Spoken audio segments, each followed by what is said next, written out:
தந்தை மைந்தன் தூய ஆவியாராகிய மூவர் கடவுளுக்கு எக்காலத்திலும் எல்லா புகழ்ச்சியும் மாட்சிமையும் உண்டாவதாக வேண்டிக் கொள்வோம்.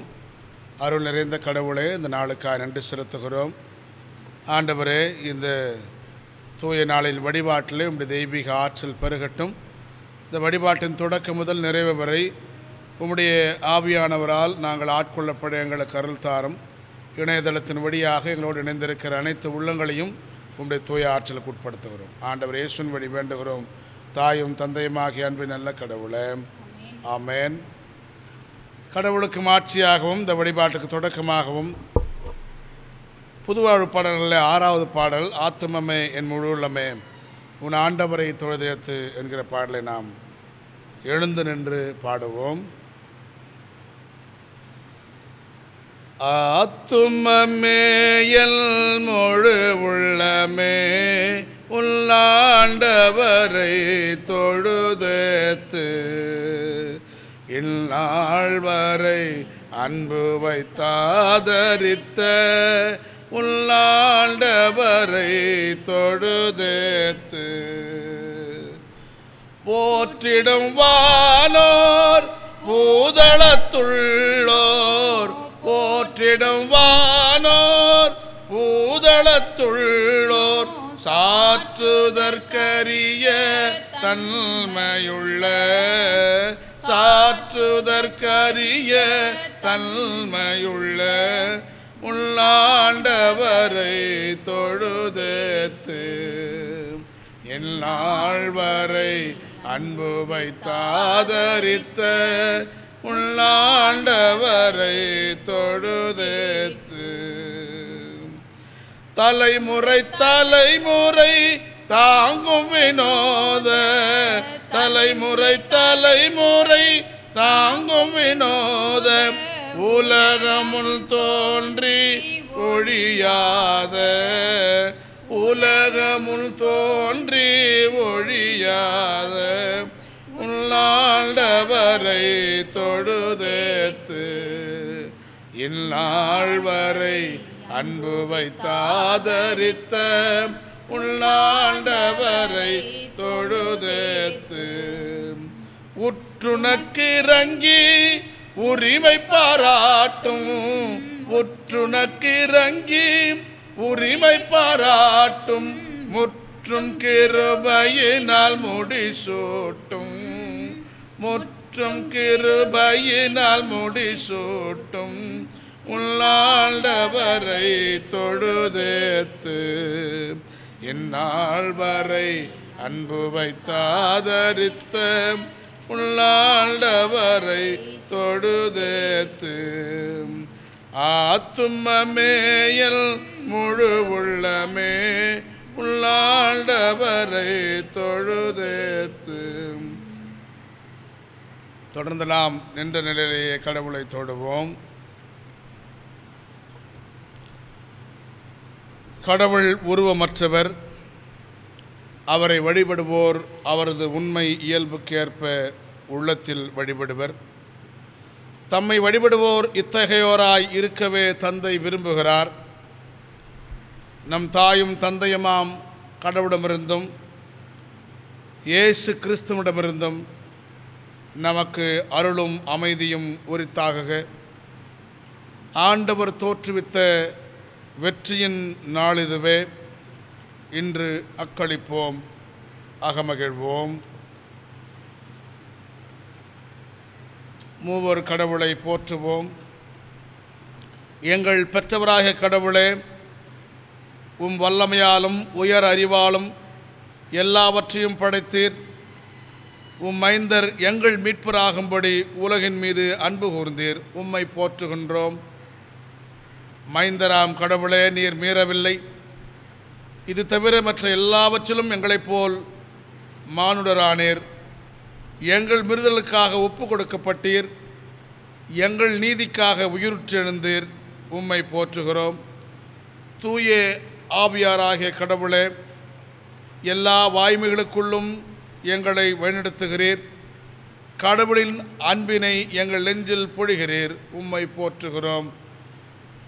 தாயும் தந்தையுமாகிய மைந்தராகிய தூய ஆவியாராகிய கடவுளே, உமக்கே எக்காலமும் எல்லா புகழும் மாட்சியும் உண்டாகுக.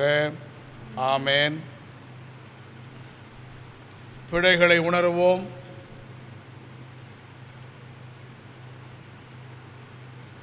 நான் தூயவராயிருக்கிறேன், நீங்களும் தூயோராய் வாழுங்கள் என்கிற சிறப்பு அழைப்பை நம் ஆண்டவர் நமக்கு வழங்கியிருக்கிறார்.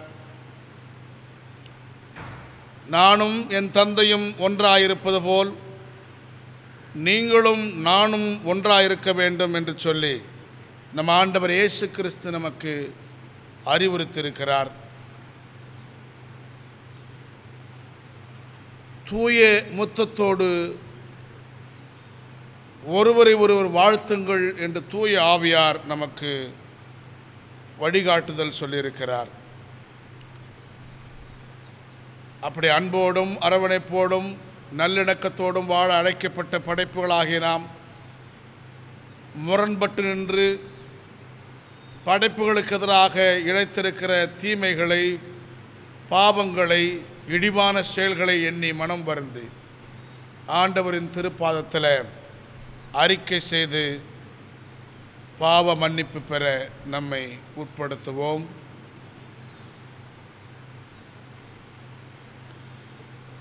கடந்ததை கடவுள் நினைப்பதில்லை, கணக்குகள் பார்த்துமே கணிப்பதில்லை.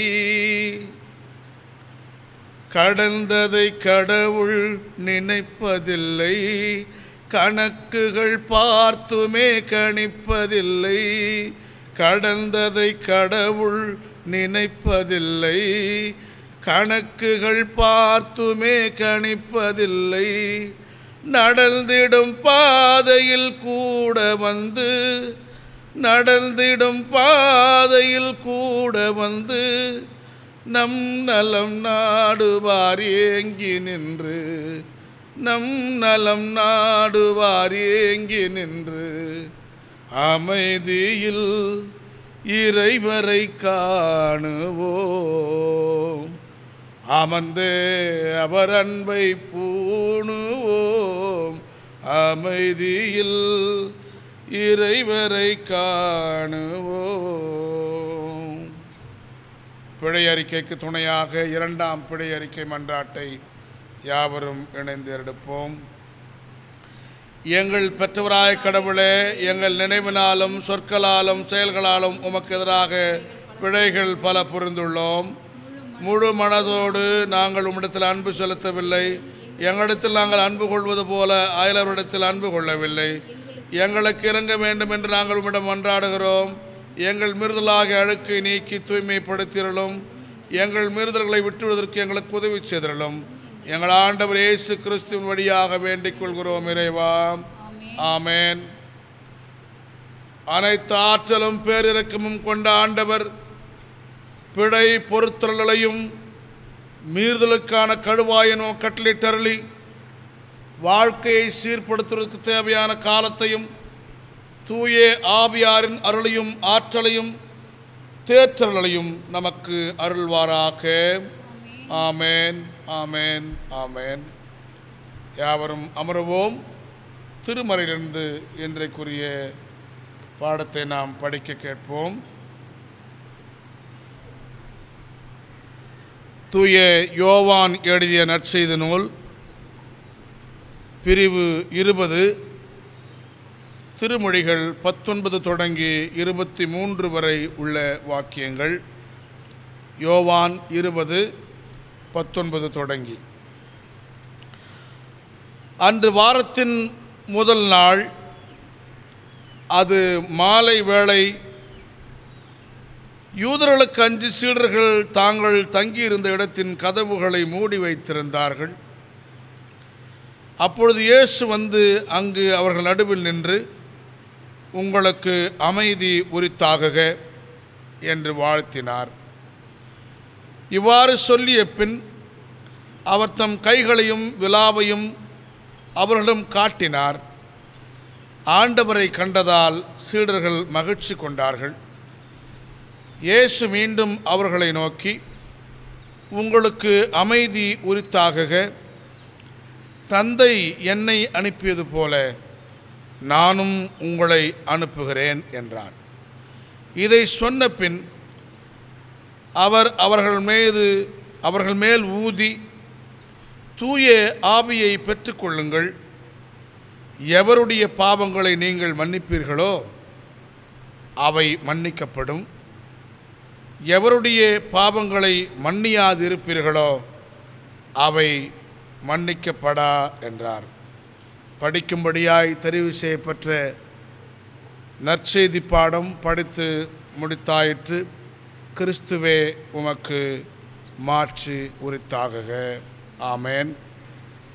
கிறிஸ்துவுக்குள் அன்பான உறவுகளே, இந்த தூய நாளின் வழிபாட்டிலே படிக்க கேட்ட திருமறை பாடத்தின் அடிப்படையில் ஆண்டவருடைய வார்த்தைகளை நம்மோடு பகிர்ந்து கொள்ளும்படியாக நம்முடைய ஆயர் அருள்பணி கௌசல்யா சாம்சன் அவர்களை அன்பாய் பணிக்கிறோம்.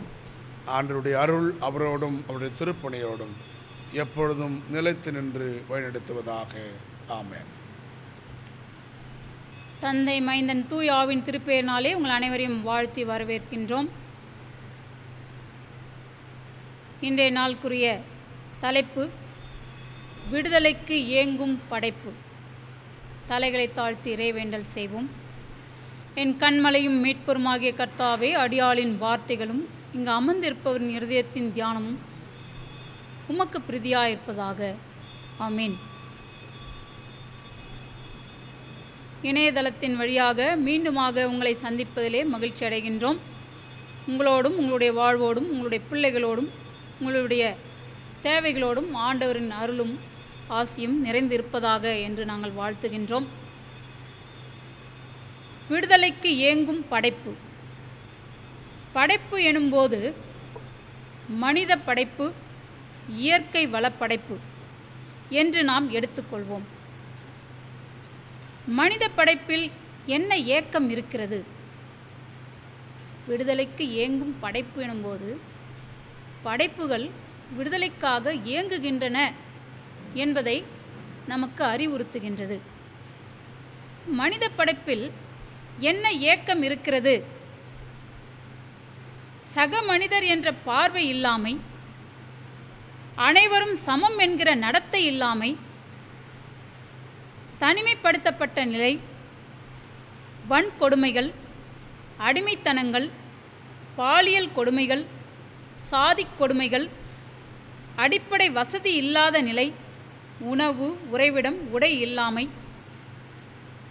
கல்வி மறுப்பு, பணி மறுப்பு, தக்க நீதி கிடைக்காமை, இதன் விளைவு மன அழுத்தங்கள்.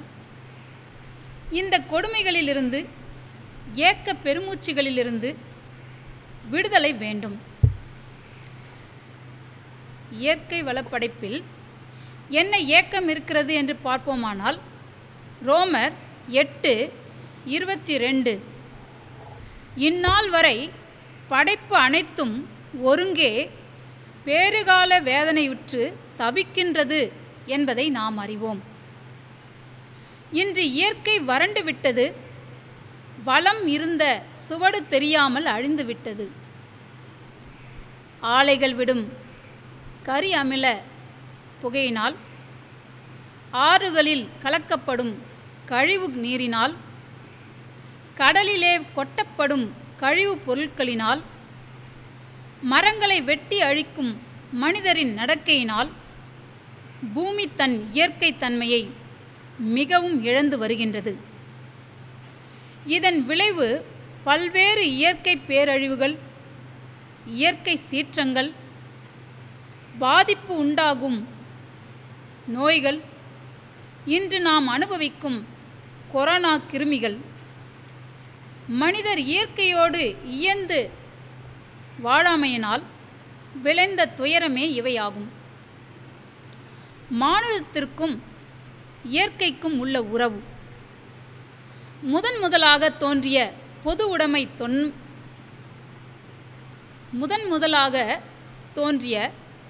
பொது உடைமை தொன்மை சமுதாயத்தில் மனிதர்கள் காடுகளில் மலைகளில் சுற்றித் திரிந்து வேட்டையாடுபவர்களாகவும் உணவு சேகரிப்பவர்களாகவும் இருந்தார்கள்.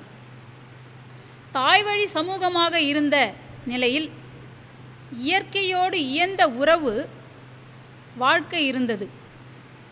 அடிப்படை தேவைகளுக்கு அதிகமாக உணவுப் பொருட்கள் சேகரிக்க ஆரம்பித்த நிலையில் அடிமை சமூகம் உண்டானது. இது தந்தை வழி சமூகமாக மாறியது. ஆணின் அடக்குமுறை இயற்கை மீது காட்டப்பட்டது.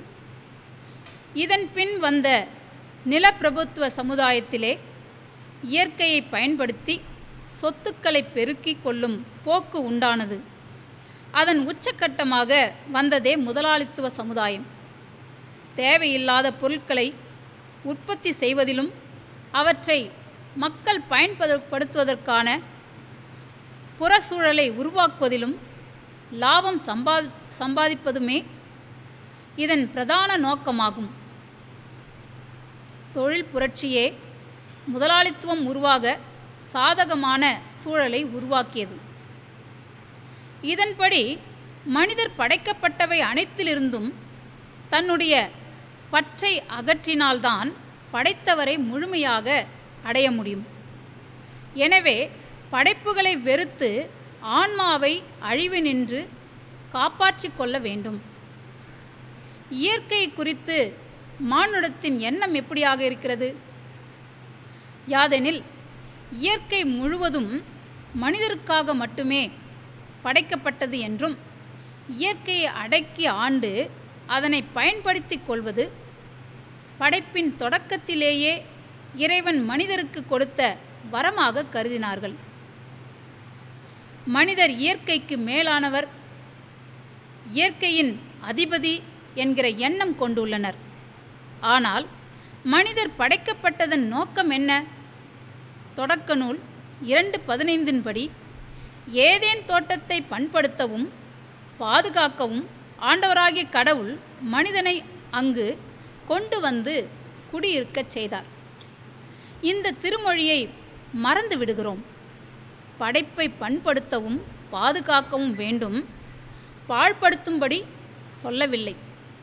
தொடக்க நூல் 1:28 படி கடவுள் அவர்களுக்கு ஆசி வழங்கி பழுகி பெருகி மண்ணுலகை நிரப்புங்கள், அதை உங்கள் ஆற்றலுக்கு உட்படுத்துங்கள், கடல் மீன்கள் வானத்து பறவைகள் நிலத்தில் ஊர்ந்து உயிர் வாழ்வன அனைத்தையும் ஆளுங்கள் என்கிறார்.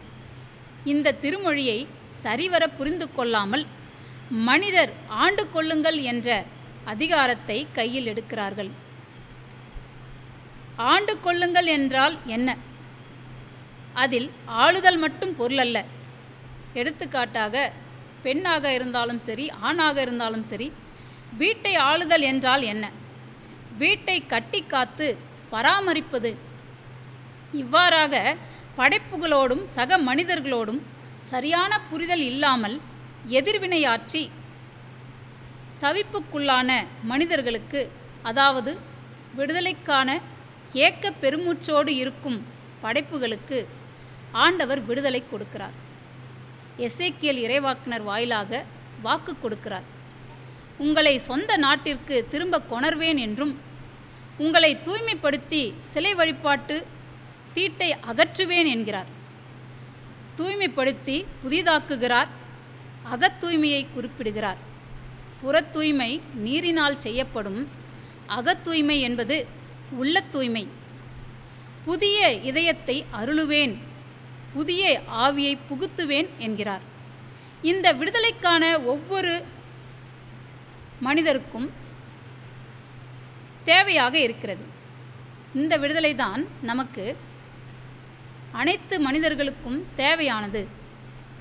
எசேக்கியேல் 36:26 படி உங்கள் உடலிலிருந்து கல்லான இதயத்தை எடுத்துவிட்டு சதையாலான இதயத்தை பொருத்துவேன் என்கிறார். மக்கள் இதுகாலம் வரையிலும் கல்லாலான இதயம் உடையவர்களாய், உள்ளத்தில் இரக்கமற்ற அரக்கர்களாய் வாழ்ந்தீர்கள். அரக்கத்தன்மையில் உள்ள உள்ளம், உங்களுடைய உள்ளமானது அரக்கத்தன்மையில் பிடிபட்டு பலரையும் இரக்கமற்ற சொல்லாலும் செயலாலும் வதைத்து வந்தீர்கள். இனி அந்த அரக்கத்தன்மையில் இருந்து நீங்கள் விடுதலை பெற்று உயிருள்ள இரக்கம் நிறைந்த சதையாலான இரத்த ஓட்டமுள்ள இதயத்தை பொருத்துகிறார். கல்லாலான இதயம் என்பது பிணம் போன்ற வாழ்வு. பிணம் போன்ற வாழ்வை வாழ்ந்த உங்களை இரத்த ஓட்டமுள்ள சதையால் ஆன உயிருள்ள மனிதராய் மாற்றுகிறார். இப்படி இதயமற்ற உள்ளமற்ற மக்களை நோக்கி இதய மாற்றமும் உள்ள மாற்றமும் பெற்ற உங்களுக்குள் இருந்த தீச்செயல்களை பாவங்கள் எண்ணி வெக்கி நாணமுற்று தங்களை தாங்களே வெறுப்பாக்குகிறார். தங்களை தாங்களே வெறுத்து கொள்ளும் அளவுக்கு உள்ளம் குத்தப்பட்டவர்களாக, மனம் சுட்டிக்காட்டப்பட்டவர்களாக வெட்கி நாணமுற்று வெறுப்பு உங்களை பக்குவப்படுத்தி பலரும் போற்றும் வண்ணம் மாற்றம் பெறுவீர்கள் என்று சொல்லுகின்றார். அனைவரும் வியந்து பாராட்டும் வண்ணம் பாழாய் கிடந்த இந்த நிலம் ஏதேன் தோட்டம் போல் ஆகிவிட்டது என்றும், இடிந்து பாழாகிய அழிவிடங்களாய் கிடந்த நகர்கள் அரண் சூழ்ந்து குடியேற்ற நகரங்களாகி விட்டனவே என்று வியந்து பாராட்டுவார்கள். விடுதலைக்கு ஏங்கும் மானுடம் ஆண்டவரில் நம்பிக்கை கொண்டு காத்திருக்கும். அப்படி காத்திருக்கின்ற போது தலைகீழ் மாற்றத்தை கொண்டு வருகிறார். கல்லான இதயத்தை மாற்றி உயிருள்ள இரத்த ஓட்டமுள்ள இதயத்தை பெற்றுக்கொள்ள ஆண்டவரிடத்தில் திரும்புங்கள். மானுடத்திற்கு ஆண்டவர் அருளும் புதிய ஆற்றல். சீடர்கள் இயேசுவின் சிலுவை மரணத்திற்கு பின் மிகுந்த அச்சத்தோடு கதவுகளை தாளிட்டு பூட்டி கொண்டு இருந்தார்கள். இயேசு அவர்களுக்கு புதிய ஆற்றல் வழங்க வேண்டி அவர்கள் நடுவில் நின்று, உங்களுக்கு அமைதி உரித்தாகுக என்று கூறி வாழ்த்துகின்றார். அமைதியின்றி அச்சத்தின் மிகுதியால் அங்கலாய்த்து கொண்டிருக்கும் சீடர்களுக்கு அவர்களை நம்பிக்கைக்குள் அழைத்து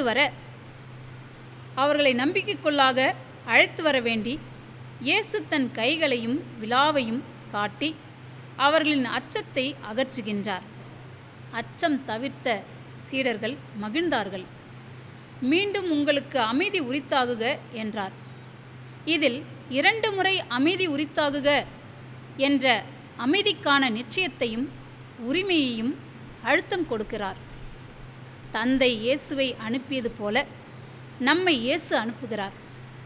யாரெல்லாம் அனுப்பப்படுகிறார் எனும்போது இனம், மொழி, பிரிவினை கடந்து இயேசுவை பின்பற்றிய உண்மையான சீடர்களை அவர் குறிப்பிடுகிறார். திக்கற்றோராய் என்ன செய்வோம் என்று அங்கலாய்த்து கொண்டிருப்போர், வெளியில் தலை காட்ட முடியாமல் அச்சத்தின் உச்சத்தில் இருப்போரிடமும் தானாக அவர்கள் நடுவில் தோன்றி அமைதி வழங்குகிறார். அவர்கள் மேல் தூய ஆவி ஊதி அவர்களை தட்டி எழுப்புகிறார். உற்சாகத்திற்குள் புத்துணர்வுக்குள் அழைக்கிறார்.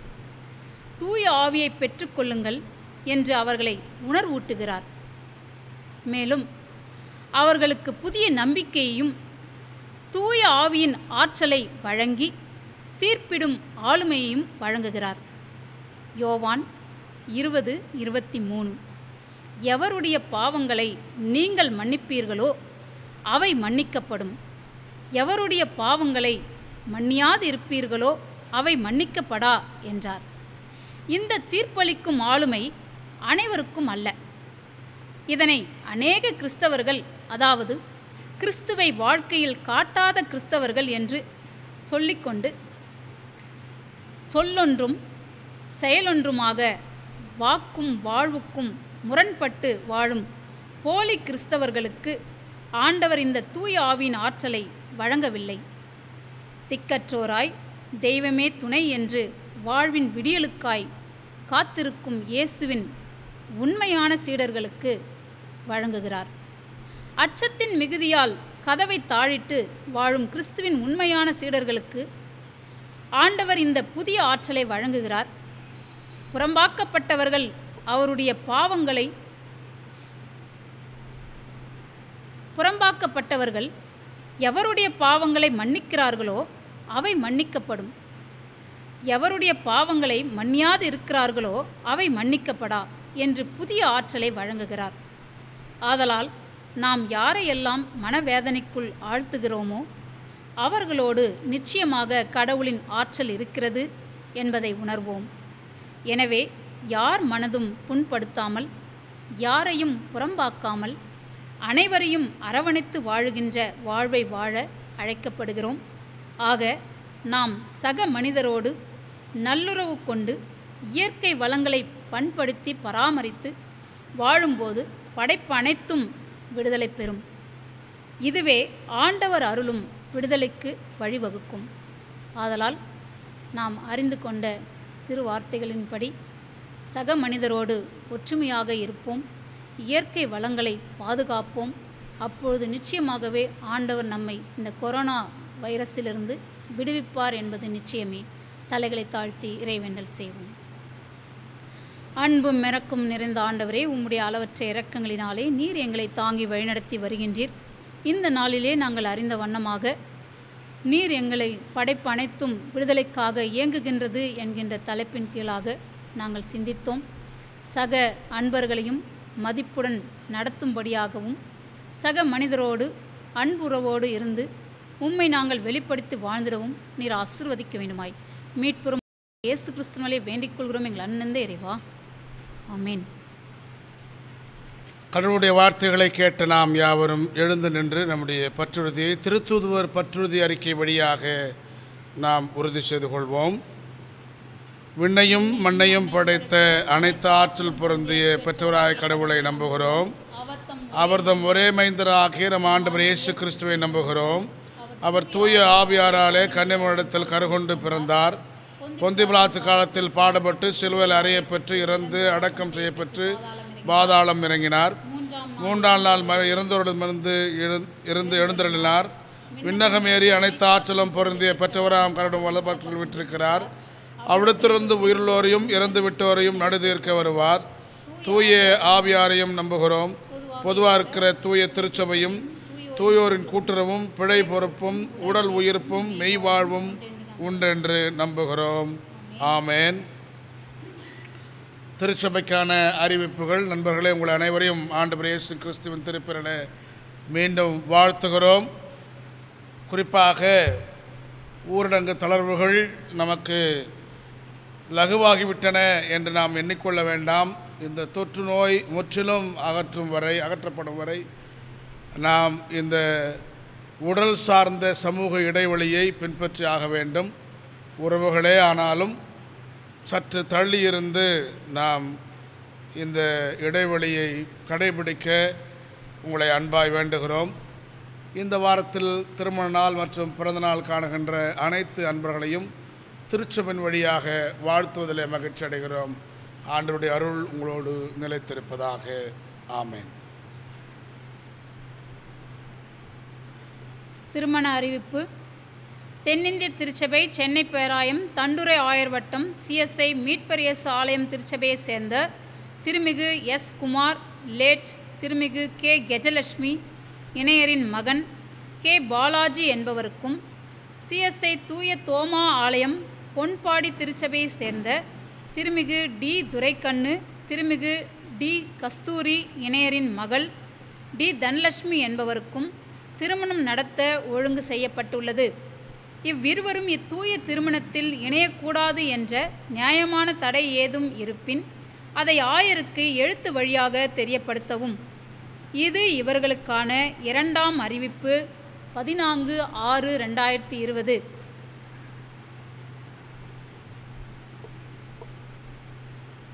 தென்னிந்திய திருச்சபை சென்னை பேராயம் சார்லஸ் நகர் திரு அலகு CSI தூய யோவான் ஆலயம் பட்டாபுரம் திருச்சபையை சேர்ந்த திருமிகு J. சாம் டேவிட்சன் திருமிகு G. நிர்மலா பாய் இணையரின் மகள் SD. பெர்னி என்பவருக்கும் தென்னிந்திய திருச்சபை சேனை விலை சேகர ஆலயம் கன்னியாகுமரி திருமண்டலம் திருச்சபையை சேர்ந்த திருமிகு D. ஆல்வின்சன் திருமிகு சி. லீலாபாய் இணையரின் மகன் ஏ. வில்லியம் ஆப்ரஹாம் என்பவருக்கும் திருமணம் நடத்த ஒழுங்கு செய்யப்பட்டுள்ளது. இவ்விருவரும் இத்தூய திருமணத்தில் இணையக்கூடாது என்ற நியாயமான தடை ஏதும் இருப்பின் அதை ஆயருக்கு எழுத்து வழியாக தெரியப்படுத்தவும். இது இவர்களுக்கான முதல் அறிவிப்பு 14/6/2020. வேண்டிக்கொள்வோம். அன்புள்ள ஆண்டவரே, இன்றைய நாளிலே நாங்கள் கேட்ட சத்தியத்தின் பிரகாரமாக உம்மீது வைத்துள்ள பற்றுதலே இன்னும் அதிகமாக நாங்கள் ஊன்றப்பட நீர் ஆசீர்வதிக்க வேண்டுமா நாங்கள் வேண்டுதல் செய்கின்றோம். படைப்பு அனைத்தையும் விடுதலைக்காக இயங்குகிறது என்கின்ற தலைப்பின் கீழாக நாங்கள் சிந்தித்தோம். ஆண்டவரே, சக படைப்புகளான மனிதர்களோடும் இயற்கையோடும் இயந்து வாழுகின்ற உள்ளங்களை நீர் அமைத்து தாரும். கல்லால் ஆன இருதயத்தை எடுத்து போட்டு சதையால் ஆன இருதயத்தை எங்களுக்குள்ளாக நீர் புகுத்தி அருள வேண்டுமா நாங்கள் வேண்டுதல் செய்கின்றோம். இன்றைய நாளில் நாங்கள் கேட்டறிந்த அனைத்து திருமறையின் ஆழங்களின்படி எங்களுடைய வாழ்வை நாங்கள் திருப்பி அமைத்து கொள்ள நீர் ஆசீர்வதிக்க வேண்டுமாய் மீட்பெரும் ஆண்டவருமாக இயேசு கிறிஸ்துவினாலேயே வேண்டிக் கொள்கிறோம் எங்கள் அண்ணந்த இறைவா. ஆமேன். சேர்ந்து சொல்வோம். என் ஆத்மாவே கர்த்தரை ஸ்தோத்ரி, என் முழுமே பரிசுநாமத்தை ஸ்தோத்ரி. என் ஆத்மாவே கர்த்தரை ஸ்தோத்ரி, கர்த்தர் செய்த சகல பாவங்களையும் மறவாதே. ஆமேன். படைப்பாளராம் கடவுளின் அன்பும் மீட்பராம் இயேசு கிறிஸ்துவின் திருவருளும் உந்துனராம் தூய ஆவியானவரின் இணையராத கூட்டுறவும் நம் அனைவரோடும் கூட நாம் ஏறெடுத்த அனைத்து விண்ணப்பங்களோடும் ஆற்றுகின்ற பணிகளோடும் காத்திருக்கின்ற மீட்போடும் ஆண்டவரின் அருளும் கிருபையும் நிறைவாக இருப்பதாக. ஆமேன். தெய்வ ஆசீர்வாதத்தோடு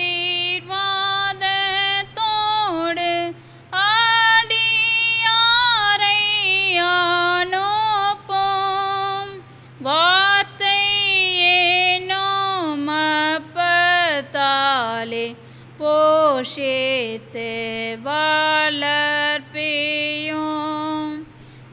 எப்போதும்மை தேடி வந்து மனதார போற்றினோம். மோட்சலோகத்தில் கழித்து உம்மை வாழ்த்தி தொழுவோம். ஆமென். ஆண்டவர் உங்களோடு இருப்பாராக. மெய் சமாதானத்தோடே நாம் காத்திருப்போம்.